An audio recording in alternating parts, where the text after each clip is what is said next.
चार साहिबजादे, इस शब्द का प्रयोग धर्म की खातिर खुशी खुशी शहादत और जंग में धूल चटाने वाले गुरु गोविंद सिंह के चारों पुत्रों के लिए साहिबजादा अजीत सिंह, साहिबजादा जुझार सिंह, साहिबजादा जोरावर सिंह और साहिबजादा फतेह सिंह के लिए किया जाता है। छोटे साहिबजादे बहुत छोटे थे। निकिया जिंदा वड्डा साका। गुरु गोविंद सिंह के छोटे साहिबजादे को जब याद किया जाता है तो सिख संगत के मुंह से ये अल्फाज निकलते हैं।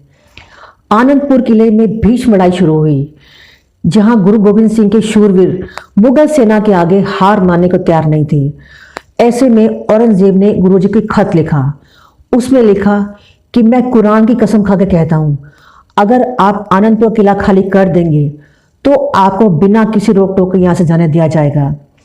हालांकि गुरुजी को इस बात पे भरोसा नहीं था, पर फिर भी उन्होंने आजमाने के लिए किला छोड़ देना स्वीकार किया। किले से निकलने की देर ही थी कि मुगल सेना गुरुजी पर और उनके बहादुर सैनिकों पर टूट पड़ी। सरसा नदी पर एक बार फिर घमासान युद्ध हुआ और इस युद्ध में नुकसान ये हुआ कि गुरुजी का पूरा परिवार अलग थलग हो गया। सरसा नदी पर जब गुरुजी का परिवार जुदा हो रहा था तो जहां एक और बड़े साहिबजादे गुरुजी के साथ चले गए और वहीं दूसरी ओर छोटे साहिबजादे जोरावर सिंह और फतेह सिंह माता गुजरी के साथ रह गए। उनके साथ ना कोई सैनिक था, ना कोई उम्मीद जिसके सहारे वो अपने परिवार से मिल पाते। अचानक रास्ते में उनको गंगू मिला। गंगू जो किसी टाइम गुरुजी की महल सेवा करता था। गंगू ने उन्हें भरोसा दिलाया कि वो उनको उनके परिवार से मिलवाएगा, तब तक के लिए वो उनके घर रुक जाएं। माता गुजरी और साहिबजादे गंगू के घर चले गए, लेकिन वो गंगू की असलियत से वाकिफ नहीं थे।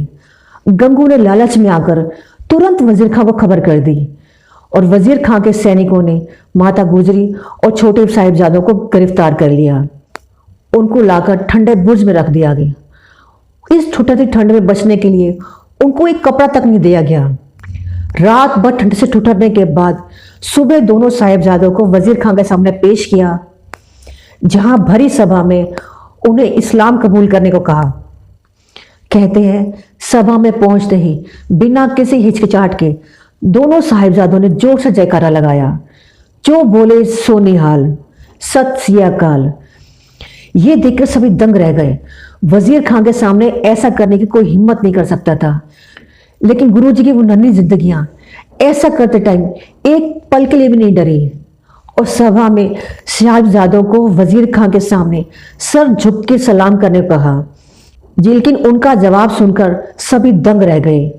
उन दोनों ने अपना सर ऊंचा करके कहा कि हम अकाल पुरख और अपने गुरु पिता के अलावा किसी के आगे सर नहीं झुकाते।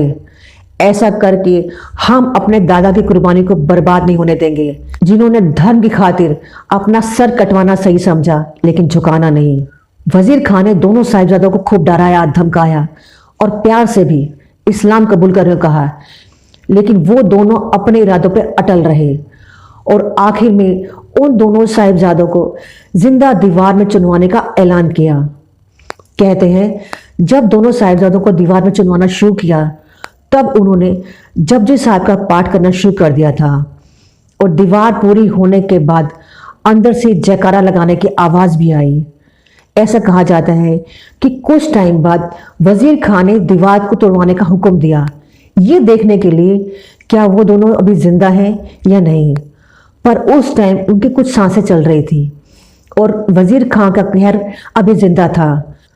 उन दोनों साहिबजादों को जबरदस्ती मौत के गले लगा दिया गया और दूसरी ओर साहिबजादों की शहादत की खबर सुनकर माता गुजरी ने अकाल पुरख को इस गौरवमयी शहादत के लिए शुक्रिया किया और ठंडे बुर्ज में अपने प्राण त्याग दिए।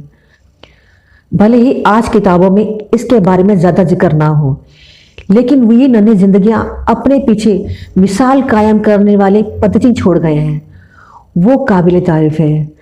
उन नन्ही जिंदगियों को हमारा कोटि कोटि नमन और माता गुजरी की हिम्मत और हौसले को, जिन्होंने धर्म की खातिर अपने पति गुरु तेग बहादुर जी को, अपने बेटे गुरु गोविंद सिंह को और अपने चारों पोतों को धर्म की खातिर कुर्बान होते हुए देखकर एक पल के लिए भी नहीं डिगी। ऐसी माता के हौसले को कोटि कोटि नमन। वीडियो देखने के लिए आपका बहुत बहुत धन्यवाद।